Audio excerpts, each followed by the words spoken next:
Funds for this program were provided by this and other public television stations. A decline in courage may be the most striking feature which an outside observer notices in the West in our days. The Western world has lost its civil courage, both as a whole and separately in each country, each government, each political party, and, of course, in the United Nations.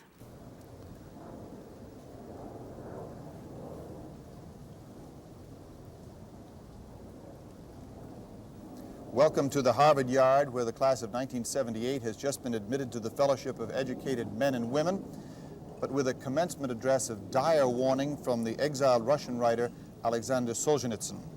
In his most sweeping pronouncement since he came to America, the author of August 1914, the Gulag Archipelago, the First Circle, and other massive indictments of the Soviet police state, has come down from Vermont to say that in the liberal West, the tilt of freedom is in the direction of evil. Solzhenitsyn has been the star here of the oldest non-church rite in America, the majestic spring commencement ritual in what could be called the Olympus of American intellectual life. Harvard's commencement is an event that is, by tradition, always gilded by sunlight, but the sun has not been shining today, and neither has Solzhenitsyn been awed by any of the other Harvard traditions. He all but said that universities like this one are human arrogance at its worst. He said that the American intelligentsia has lost its nerve. He said that Western materialism makes as corrupt a prison as Soviet communism. He said that the free press represents the worst libertarian excesses of the 20th century. He said that concern for human rights here and abroad has dimmed the awareness of human obligations and of man's relationship to God. He's taken potshots along the way at the rule of law, at Jimmy Carter, Richard Nixon, at American dissenters against the war in Vietnam, at China, and at journalistic observers like us too. We will have major portions of the speech to show you. We will also hear commentary afterward from Harrison Salisbury of the New York Times. But first, we have a brief resume of Solzhenitsyn's life and literature prepared by Charles Bennett of WGBH. World War II was slowly drawing to an end. In February 1945, Joseph Stalin traveled to Yalta for a summit conference of Allied leaders. While that conference was underway, a 26-year-old Red Army captain named Aleksandr Solzhenitsyn, fighting the Germans miles away at Königsberg, was arrested by the Soviet secret police. His crime? He had written a letter to a friend, a letter containing an indirect criticism of Joseph Stalin. He was sentenced to 8 years hard labor. Little did Stalin imagine that he was about to provide one of the most powerful pens of the 20th century with ammunition that would one day help unmask Stalin himself. For it was in prisons and in labor camps that Solzhenitsyn learned of the enormous extent of Stalin's purges and persecutions, and it was there he developed the driving determination to record what he saw and lived through. For the next generation, it will all be just history. That's why I absolutely must go on writing.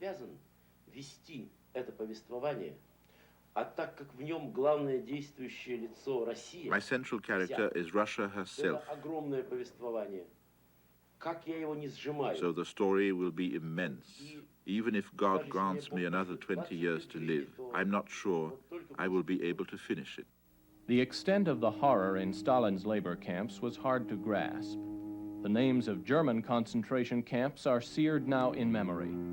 Dachau, Buchenwald, Auschwitz. But there were too many Soviet labor camps to remember the names. Hundreds, spanning the entire, vast, desolate outreaches of the Soviet landscape.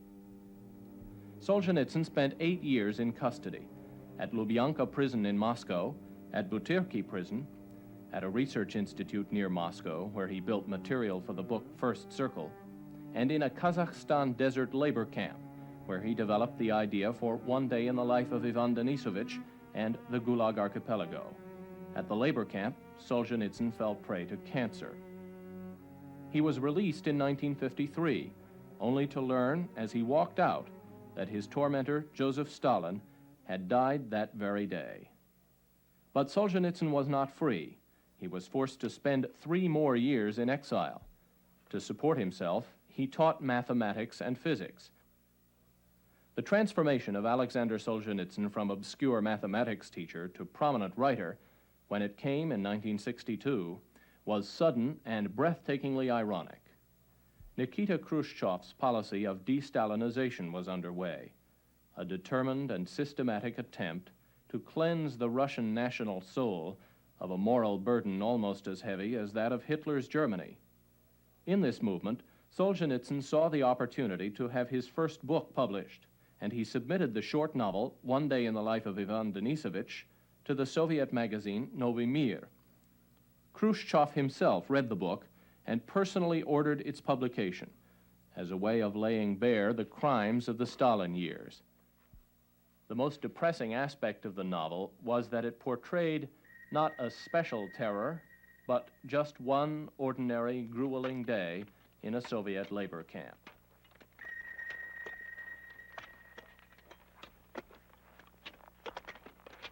Listen, friends, you'd do better to light little fires over these holes. The ground would thaw out then. We're not allowed to. They won't give us any firewood. Scrounge some. Ivan Denisovich created an overnight sensation. Never before had the government allowed the publication of such a work. The entire press run of 100,000 copies sold out in a single day.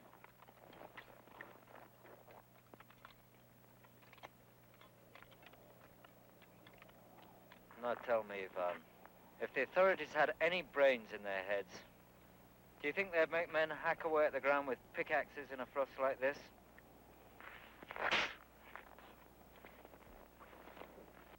Aleksandr Solzhenitsyn was suddenly a national hero, but government benevolence did not last long. The de-Stalinization campaign soon began to die out, and Khrushchev himself found his days at the top were numbered. All the material Solzhenitsyn was later to write and submit for publication was seen as a threat to the regime, and it was not long before he was being bitterly attacked in the Soviet press. As the 1960s wore on, Solzhenitsyn became progressively more isolated. Friends abandoned him as the government press attacks on him mounted. His first marriage fell apart. Solzhenitsyn finally moved into a small country house owned by his friend, the world-renowned cellist Mstislav Rostropovich. An official authority of the government recommended that we evict him from our dacha. But neither my wife or I would ever in our lifetime be able to do such a thing. And we said so firmly. And that was the way everything started for us. For the support he gave the controversial author, Rostropovich himself was soon being hounded by the authorities, and in April of this year was also stripped of his Soviet citizenship. Rostropovich now lives in the United States. While living with Rostropovich, Solzhenitsyn was awarded the Nobel Prize for Literature in 1970, but the Soviet government effectively prevented him from going to Sweden to receive it. During this period, Solzhenitsyn was working on what he considered his true literary mission, the book August 1914 and its sequels. This was not another account of Soviet oppression, but a history of the years leading to the 1917 Bolshevik Revolution, told through fiction. In 1972, when the government stopped another attempt to give Solzhenitsyn his Nobel Prize, the writer was so enraged that he set up his first interview with the Western press in 9 years, with Hedrick Smith of the New York Times and Robert Kaiser of the Washington Post. I think a lot of Westerners tend to think of dissidents as being very democratic because they're fighting a police state, they're fighting an authoritarian system. And Solzhenitsyn turned out to be very authoritarian himself, very much the autocrat. He expected you almost to salute and come at once. You had this kind of effect. Well, when Kaiser and I got in there, we were just shocked to death. We had worked for months preparing questions, giving them to intermediaries and one thing and another, and we wanted to have this interview. And Solzhenitsyn plopped right in front of us, after we'd been there about 10 minutes, a prepared question and answer, which he himself had done, questions and answers by Aleksandr Solzhenitsyn. And we thought, well, you know, this is the way Pravda does interviews with Soviet officials, but it's not the way Western correspondents interview a Soviet dissident. I mean, we're both just floored. It was in 1973 that Solzhenitsyn finally pushed the Soviet government beyond its limit. The authorities were able to learn the hiding place of one copy of a secret new book, the Gulag Archipelago. The experience almost overwhelmed them. Unlike Solzhenitsyn's other works, Gulag is not fiction. It is a minutely detailed history of the Soviet labor camps and an open and bitter attack on Soviet ideology and all it stands for. It is the story of the tormentors, the secret police officials, and of the tormented, the victims. As soon as the KGB discovered the book, Solzhenitsyn authorized its publication in the West. The gauntlet was thrown. Pressure on the government was now unbearable. The question was not whether Solzhenitsyn would be arrested, but when. Once again, Solzhenitsyn called in the New York Times. Going to his apartment, this time, same apartment, I knew where it was, the place was absolutely just staked out with KGB agents, you know, guys, 4 people sitting in a car reading newspapers, you know, people loitering around on the sidewalk outside. I called it in my book like swimming through jellyfish in August. You know, I mean, you practically couldn't go through them without feeling them around you and next to you. The next day, February 12th, 1974, Solzhenitsyn was arrested, and the day after that, exiled to West Germany. His second wife and his children were allowed to follow him. The Soviet Union was finally rid of Aleksandr Isayevich Solzhenitsyn. Many Westerners harbor the vague impression that just about anyone who lives in a communist country would jump at the opportunity to leave if he could. But love for a homeland is a powerful thing, especially in a writer, and especially in Aleksandr Solzhenitsyn. The Soviet government knew its man well. For Solzhenitsyn, exile from his mother Russia was the harshest punishment of all. He had once called the idea spiritual castration. As he stood at the door of his friend, the German writer Heinrich Böll, Solzhenitsyn found himself besieged by the Western press, assaulted by the Western way of life. He finally collected his Nobel Prize 4 years late.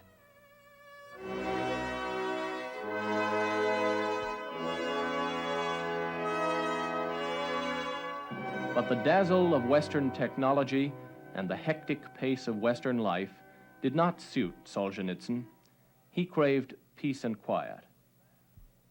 In fact, the West was almost shocked to discover that Solzhenitsyn was not even an admirer of democracy. Quite the opposite. To this reclusive Russian, America was democracy run riot, a chaotic, polluted society that had lost its political will. What is Solzhenitsyn's political ideal? He had laid it all out in black and white in a 60-page letter to the Soviet leadership in 1973. What he felt the USSR should do is abandon Marxism, which after all is a German idea, and get rid of modern industry and technology, which is also a Western invention and is merely polluting Russian rivers and skies and souls. Then Mother Russia should shed herself of all the other republics. Let the Latvians, Georgians, Ukrainians, Armenians fend for themselves. Then, purified once again, Russia could turn to a calm, pastoral life. No need for democracy. As long as communism was gone, an authoritarian government was fine. He sees an alternative to the Soviet system which is different from the democratic alternative that we see. In part, what he sees is a throwback to the Tsarist times. In many ways, Solzhenitsyn is a 19th century man and not a 20th century man. He has terrific nostalgia for the Russian past. He preaches the trinity, if you will, of church, that's the Orthodox Church of Orthodox Christianity, which was a concomitant and a supporter for the Tsars for centuries before the Bolshevik Revolution. the trinity of the church, of the soil, that is the unspoilt village, the connection with the Russian countryside, which has a mystic quality for many Russian thinkers, almost like Rousseau among the French, and the nation, Mother Russia. Patriotism, the tie to the soil, and the moral underpinnings of the church are the trinity that he believes in. Solzhenitsyn lives today the closest thing he can to that rural life he idealizes. In the isolated mists of Cavendish, Vermont, miles from the nearest city, Solzhenitsyn has cut himself off from the modern world. Homesick for his mother Russia, he can at least commune with nature.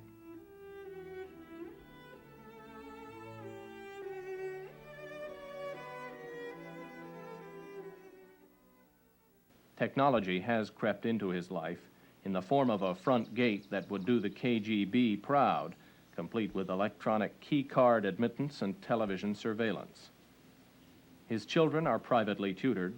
His wife is sometimes seen buying food in the nearby village, and Solzhenitsyn himself ventures off his private compound once a week to attend Sunday services at a Russian Orthodox church nearby. On those rare occasions when he speaks publicly, it is to scold the West for not being tough enough on the Soviet government. He's against the notion of détente, as most Westerners preach it and try to practice it, because what it means is some kind of accommodation with the Soviet system, a willingness to live and let live and hope to heck we're not going to go to war, and then try to limit the arms race and limit places of competition like the Middle East or Africa or whatever.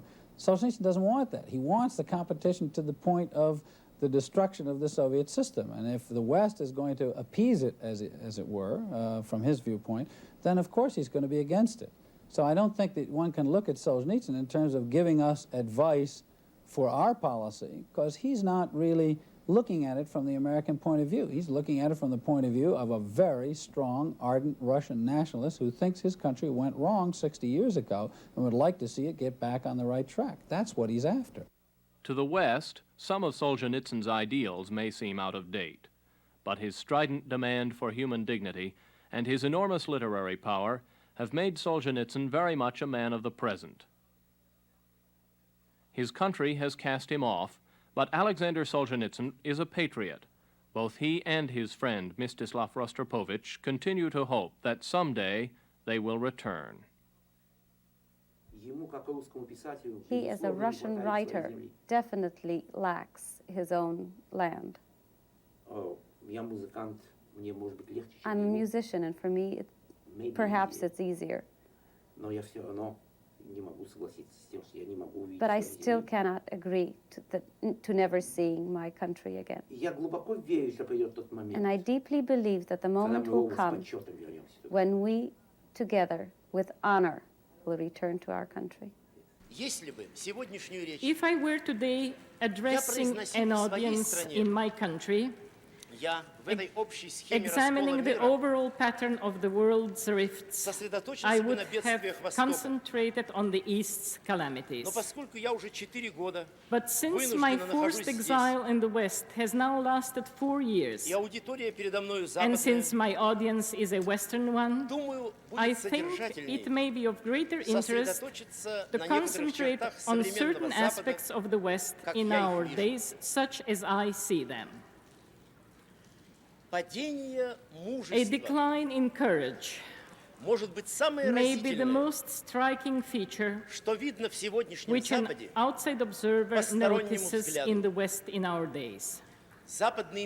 The Western world has lost its civil courage, both as a whole and separately in each country, each government, each political party, and, of course, in the United Nations. Such a decline in courage is particularly noticeable among the ruling groups and the intellectual elite, causing an impression of loss of courage by the entire society. Of course, there are many courageous individuals, but they have no determining influence on public life. Political and intellectual bureaucrats show depression, passivity, and perplexity in their actions and in their statements, and even more so in theoretical reflections to explain how realistic, reasonable, as well as intellectually and even morally warranted it is to base state policies on weakness and cowardice. And decline in courage is ironically emphasized by occasional explosions of anger and inflexibility on the part of the same bureaucrats when dealing with weak governments and weak countries not supported by anyone, or with currents which cannot offer any resistance.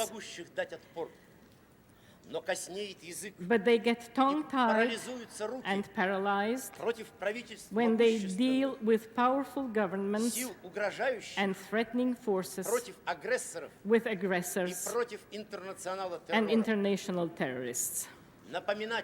Should one point out that from ancient times decline in courage has been considered the beginning of the end? When the modern Western states were created, the principle was proclaimed that governments are meant to serve man, and man lives to be free and to pursue happiness. See, for example, the American Declaration of Independence. Now, at last, during past decades, technical and social progress has permitted the realization of such aspirations, the welfare state. Every citizen has been granted the desired freedom and material goods in such quantity and of such quality as to guarantee, in theory, the achievement of happiness in the morally inferior sense of the word, which has come into being during those same decades. In the process, however, one psychological detail has been overlooked: the constant desire to have still more things and a still better life, and the struggle to obtain them imprint many Western faces with worry and even depression, though it is customary to conceal such feelings. Active and tense competition fills all human thoughts without opening a way to free spiritual development. The individual's independence from many types of state pressure has been guaranteed. The majority of people have been granted well-being to an extent their fathers and grandfathers could not even dream about. It has become possible to raise young people according to these ideals, leading them to physical splendor, happiness, possession of material goods, money and leisure, to an almost unlimited freedom of enjoyment. So who should now renounce all this? Why and for what should one risk one's precious life in defense of common values, and particularly in such nebulous cases when the security of one's nation must be defended in a distant country?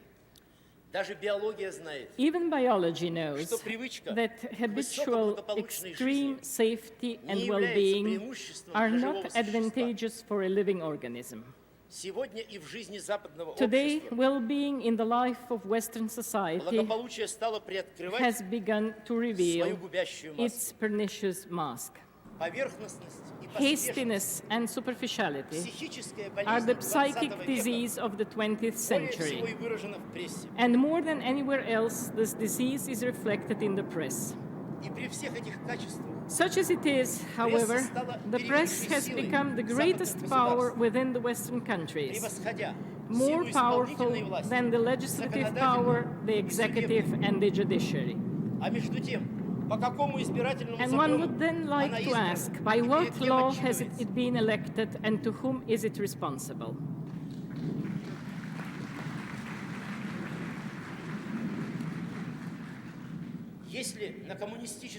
In the communist East, a journalist is frankly appointed as a state official. But who has granted Western journalists their power? For how long a time and with what prerogatives? There is yet another surprise for someone coming from the East, where the press is rigorously unified.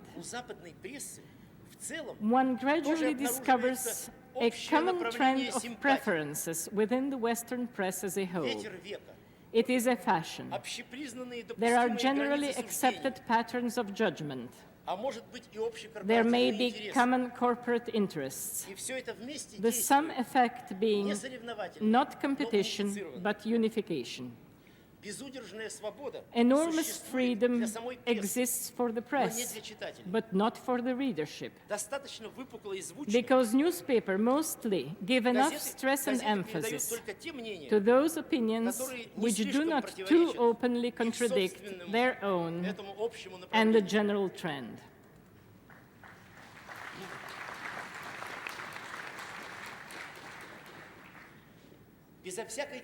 Without any censorship, in the West, fashionable trends of thought and ideas are carefully separated from those which are not fashionable.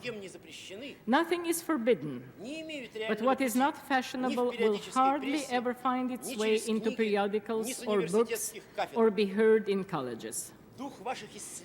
Legally, your researches are free, but they are conditioned by the fashion of the day. There is no open violence, such as in the East. However, a selection dictated by fashion and the need to match mass standards frequently prevent independent-minded people from giving their contribution to public life. There is a dangerous tendency to flock together and shut off successful development. I have received letters in America from highly intelligent persons, maybe a teacher in a far-away small college, who could do much for the renewal and salvation of his country.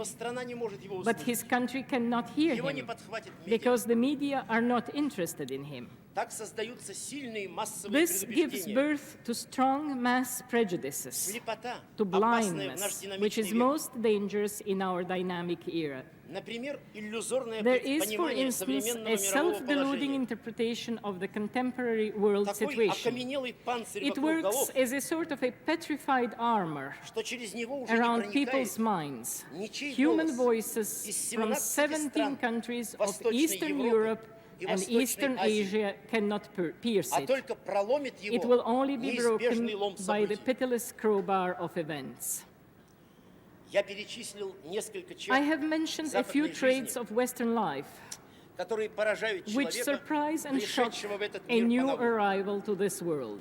The purpose and scope of this speech will not allow me to continue such a review, to look into the influence of these Western characteristics on important aspects of a nation's life,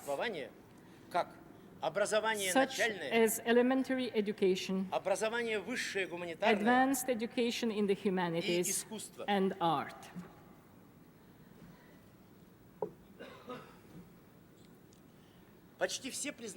It is almost universally recognized that the West shows all the world a way to successful economic development, even though in the past years it has been strongly disturbed by chaotic inflation. However, many people living in the West are dissatisfied with their own society. They despise it or accuse it of not being up to the level of maturity attained by mankind. A number of such critics turn to socialism, which is a false and dangerous current. I hope that no one present will suspect me of offering my personal criticism of the Western system to present socialism as an alternative. having experienced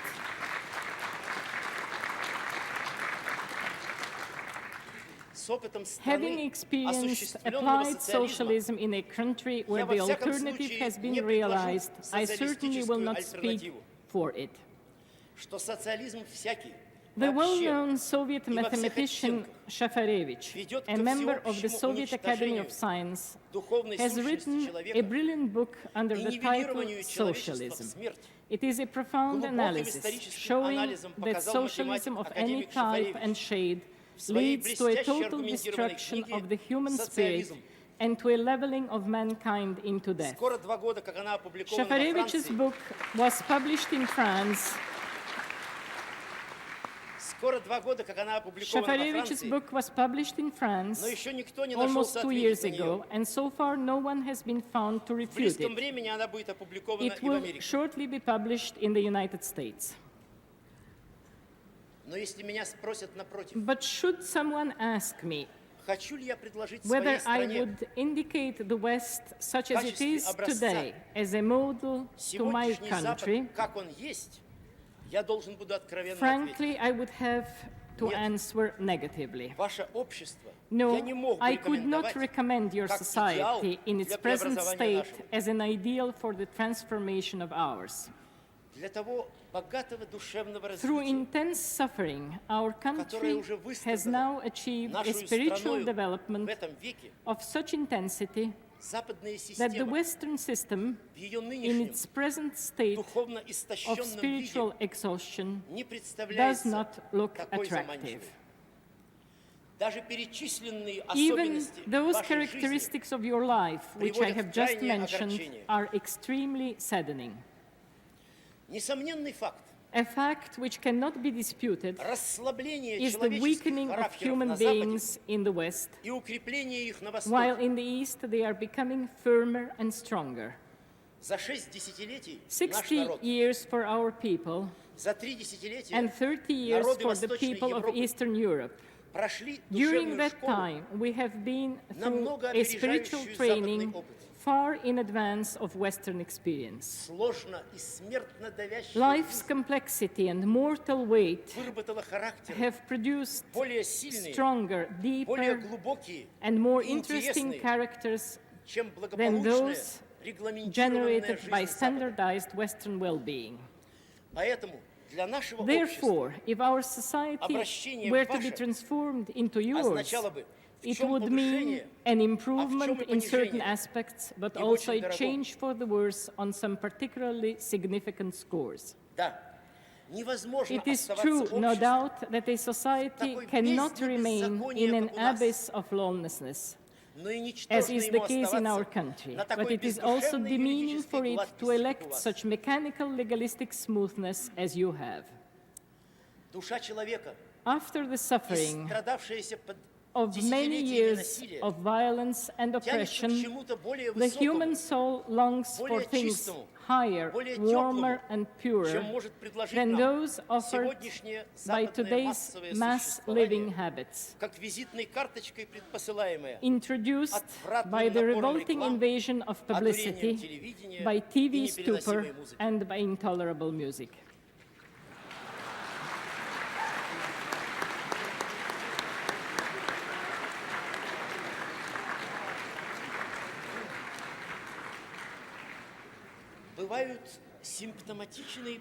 There are meaningful warnings which history gives a threatened or perishing society.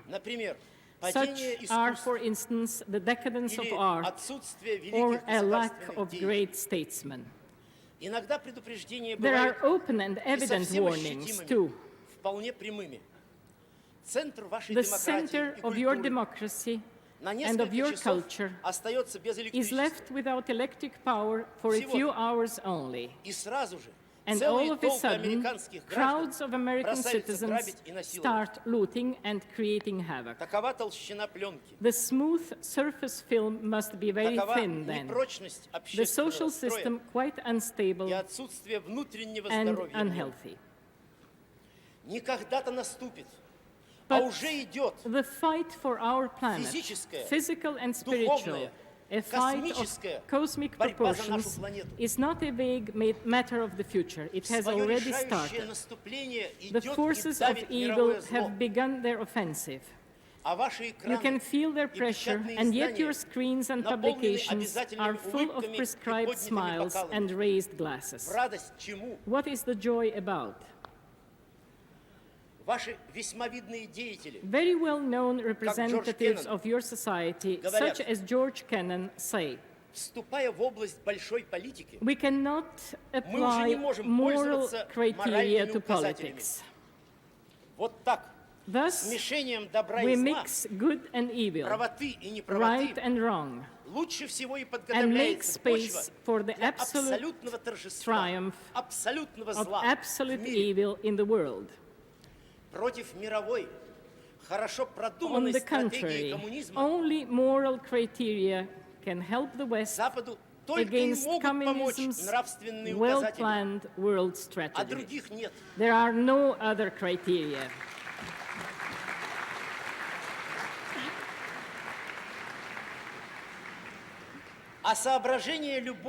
Practical or occasional considerations of any kind will inevitably be swept away by strategy. After a certain level of the problem has been reached, legalistic thinking induces paralysis. It prevents one from seeing the size and meaning of events. In spite of the abundance of information, or maybe because of it, the West has difficulties in understanding reality such as it is. There have been naive predictions by some American experts who believed that Angola would become the Soviet Union's Vietnam, or that Cuban expeditions in Africa would best be stopped by special U.S. courtesy to Cuba. Kennan's advice to his own country to begin unilateral disarmament belongs to the same category. If you only knew how the youngest of the Kremlin officials laugh at your political wizards.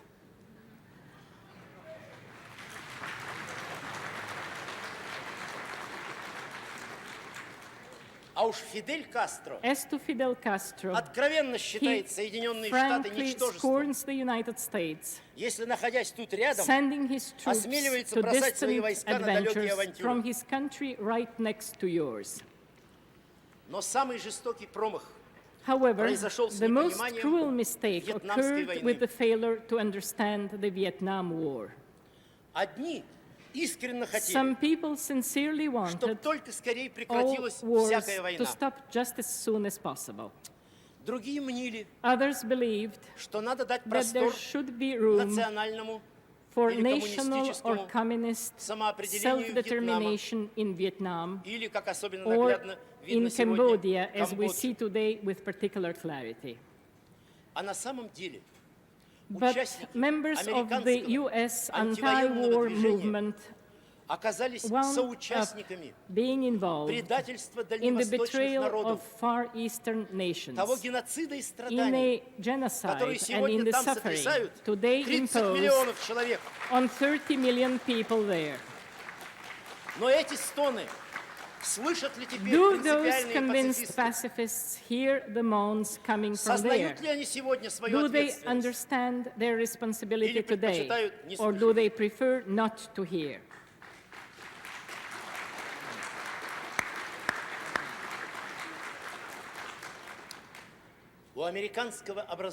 The American intelligentsia lost its nerve, and as a consequence thereof, danger has come much closer to the United States.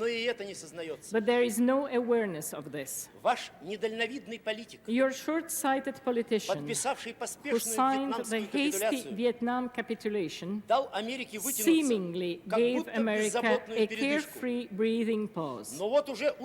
However, a hundredfold Vietnam now looms over you. That small Vietnam had been a warning and an occasion to mobilize the nation's courage. But if a full-fledged America suffered a real defeat from a small communist half-country, how can the West hope to stand firm in the future? If the world has not come to its end, it has approached a major turn in history, equal in importance to the turn from the Middle Ages to the Renaissance. It will exact from us a spiritual upsurge. We shall have to rise to a new height of vision, to a new level of life, where our physical nature will not be cursed as in the Middle Ages, but even more importantly, our spiritual being will not be trampled upon as in the modern era.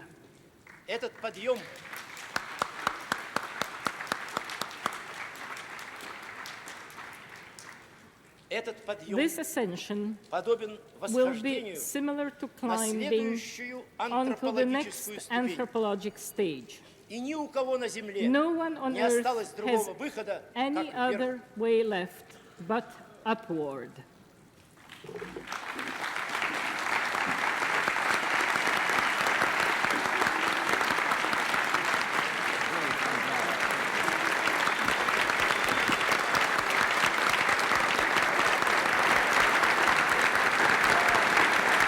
Скажите, что я благодарю за то, что терпели под дождем.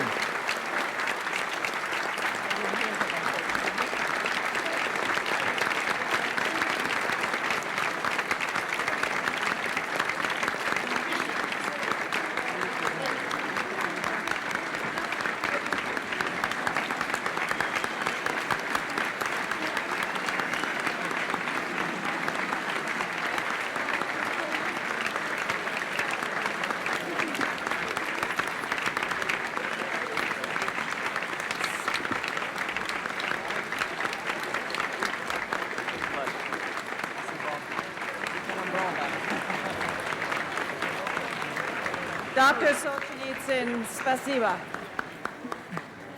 Dr. Solzhenitsyn wishes you to know how much he appreciates your patience in having withstood the showers.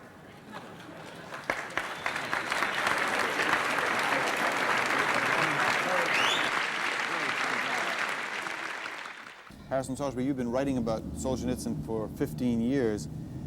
Is this an important addition to his work? I think it's terribly important because for the first time, Solzhenitsyn has put it all together. He's put his whole philosophy, not so much about Eastern life and civilization, which he's written in his books in extenso, but now he's got American civilization, the American way of life, and all of that put together in a philosophical address, which is born in moral outrage. Solzhenitsyn sees things in terms of good and evil, and these are genuine good and genuine evil. He believes in original sin. He comes right out of that great New England tradition of preachers. This was a very appropriate place for him to make this presentation because it's a sort of thing which New England has been hearing now for something over 300 years. Maybe it's not so much lately, but it's been a long time since we've heard a Puritan like this. Increase Mather was president of Harvard once, and he may have, but he would have looked like a moral weakling, I think, compared to the standard that Solzhenitsyn raised today. He spoke toward the end of abandoning the ossified formulas of the Enlightenment. Those are the pillars of American intellectual and political and legal life. That's absolutely true. He would really, I think, toss out a good deal of our judicial system. He doesn't see much good in the freedom of the press, and I don't know whether he even believes in free spirit. And he came down at one point as saying that it was sometimes more important not to know about things than to know about them. So those are pretty sweeping statements. The fact of the matter is that he goes all the way back to the Middle Ages to put this into context. He sees society, Western society, as having made the wrong turn when it moved into the Renaissance, the Reformation, the Enlightenment. It got away from the central spiritual idea which existed in the church, and modern civilization is the consequence. I don't know that he really thinks that we should go all the way back to the Middle Ages, but he'd like to go quite a long ways back. His writing about Russia has been very popular and huge bestsellers in this country, but what sort of a following can that message ignite in this country? That is hard to say, because I noticed in his speaking that when he spoke for simplicity and getting away from the materialism of modern culture, the America of too many things, that it struck a response in the younger people in the audience. He got applause on that. Other times, the applause seemed to come perhaps from older, more conservative people. But on this idea of more simple life, I think young people are into that kind of thing. Whether they're into it in the way Solzhenitsyn would like to see them, I'm not sure. And I don't know how well this message will go across the country, because it's very stern, tough stuff. The messages that ignite this campus and others is liberation of one sort or another. There were big demonstrations here in connection with South Africa not that long ago.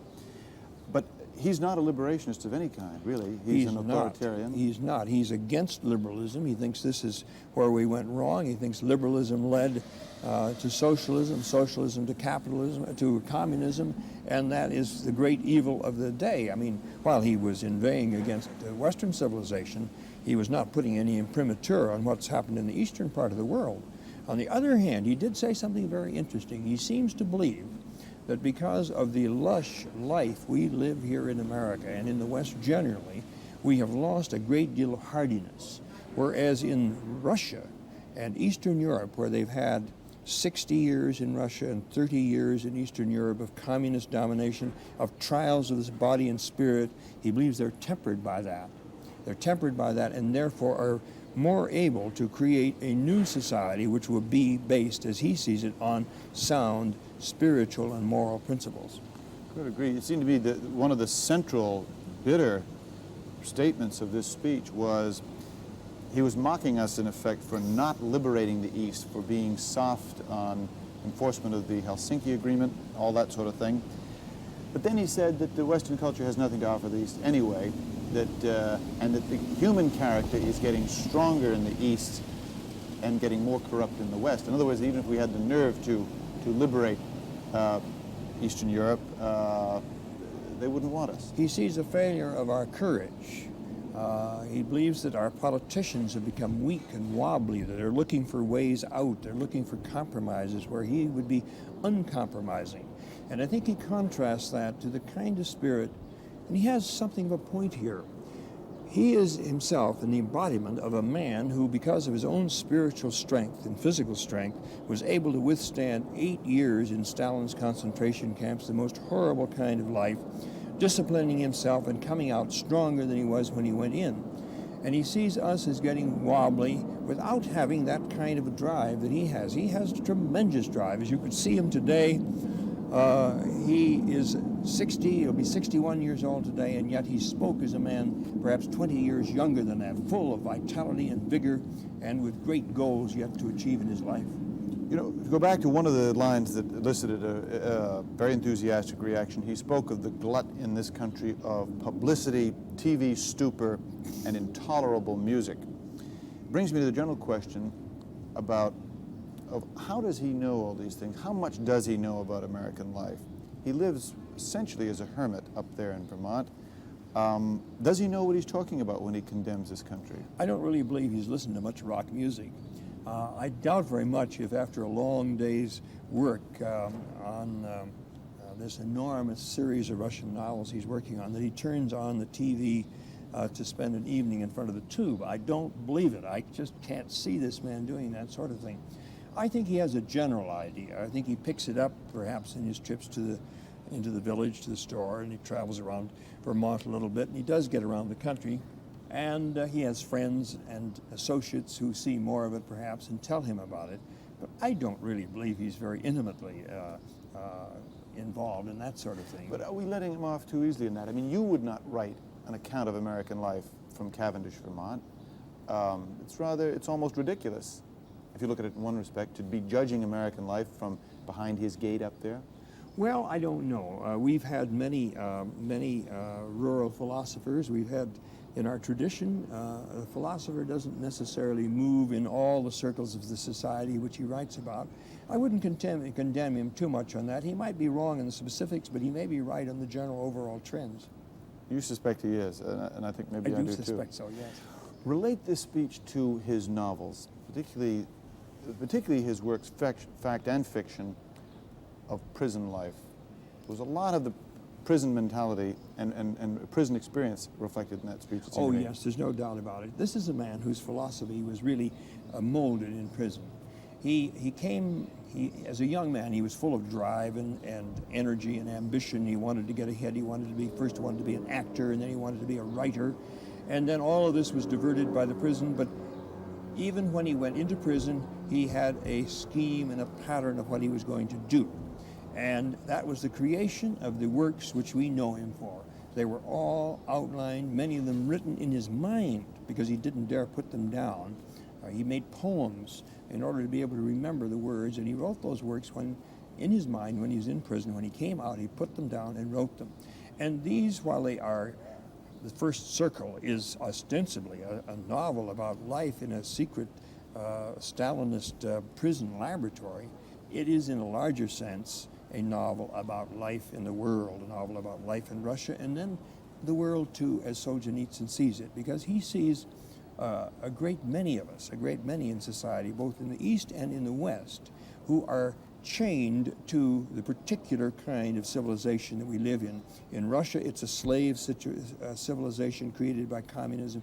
Here, I think he would say, although he didn't quite say it, that we are slaves too to the kind of conditions that we've created in our society, and we do not fulfill ourselves as human beings because of the multiplicity of things. He talked about how nervous the good life makes Americans, and many people worrying because they can't quite keep up the pace. He also seemed to me to be unhappy outside his prison, and in this speech he almost declared another internal exile in this country. And maybe his mind is well, he is certainly a man who is not satisfied with his way of life, and if you go all through his life, he's been critical of it. He was critical of the society in which he was born. He was born in the first year of the Soviet Revolution, and he was, even as a youngster, he remembers being critical of that society. And he's critical of the society here. I cannot imagine this man with this vivid, active, energetic intellect, with these strong passions and drives, ever being at ease or resting. I can't see him leaning back in a rocking chair on the front porch in Vermont and letting the world go by. All his life, he's going to be energetic and trying to change things as he sees it for the better, for the good of man. But I don't see him getting on a bus and traveling around this country either, or even enjoying the freedom of a quiet Vermont life outside. Well, I tell you, he seems to create his own fortress. He does do that, and yet the fact of the matter is this man has traveled back and forth across this countryside with his wife in an automobile, like 100 million Americans on the main highways, stopping at little gas stations to buy the gas, stopping at hot dog stands to buy something to eat, staying overnight at the motels, so that he does go out on these forays by himself, unnoticed, unobserved. Whether he can really do that very much now because of his outstanding appearance, I don't know, but he has done it in the past. Imagine the reaction of American politics to this speech, and I'm thinking particularly of Jimmy Carter. I thought he rather dismissed Carter as a technocrat and an engineer, and yet Carter also is the first president who campaigned as a Christian, who thinks of himself as a spiritual person. Thinking of Carter in particular, but American politics in general, what sort of reaction to this lecture do you expect? It's hard for me to evaluate that because it's difficult for me to see how these main strains of Solzhenitsyn's thinking can be picked up into American politics. I can see some of the more conservative politicians, some who have already embraced him for his anti-Soviet, anti-communism, embracing him even more because they like to pronounce on the verities as he does. But whether this can be actually translated in, how can it be translated into legislation? It can't. What he's talking about are things that are not laws. It's the spirit of the country. Can this man, who once said very vividly, and I think with some reality, that a country which had a good writer was like a country which had a second government, and by that he meant an opposition government. Can Solzhenitsyn, in a sense, be the opposition government for the Soviet Union and also for the United States? I just don't know. That's an enormous burden to be put on anyone's shoulders, and I'm not even sure that Solzhenitsyn wants to do that, because his number one objective really is to restore his Russia to the path which he thinks it lost a long time ago. In American intellectual life, in this country, does he have allies in this sort of spiritual fight, do you think? I suppose it depends on how you regard Pat Moynihan, whether you regard him as an intellectual or as a politician who wears an intellectual's mantle. I don't know. I can say of Pat Moynihan picking up some of Solzhenitsyn's ideas and straining them through his own prejudices and making use of them in politics. But I cannot see it, Solzhenitsyn's ideas picked up in general by national politicians. I may be wrong about that. It'd be pretty tough to pick up that part of Solzhenitsyn that doesn't believe in the free press or the rule of law or that kind of thing. It seemed to me that that sort of thing touches on the central impression of this speech, which is that taken individually, the lines sound almost nutty, and yet in toto it was a remarkably powerful and very spiritual address. It was more of a sermon than an address. And you take the lines about the press, for example, he doesn't like the press.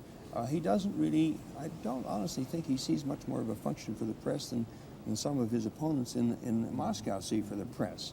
And that is not really in the mainstream of American politics. He, as far as the law is concerned, I just don't think he can go anywhere with that particular line. But he does believe those things, and he believes them strongly. A year from now, 10 years from now, a month from now, will we think of this as an important speech, do you think? I don't know whether we'll think of it as an important speech, and yet it's the most important speech I've heard for a long, long time. It's going to stay in my mind. It's going to reverberate there, and I'm going to match up other speeches. You know, he diminishes politicians by the moral plane and the totalness of his philosophy. I think for anybody who heard it and who heard even the translation, it was an extraordinarily powerful I wish they could have heard it in the original Russian, because he is a great orator and he's a marvelous theatrical personality. Coming through in translation, it isn't quite the same. We'll all take Russian lessons. It was a remarkable afternoon. Harrison Salisbury, thank you very much. Thank you for watching.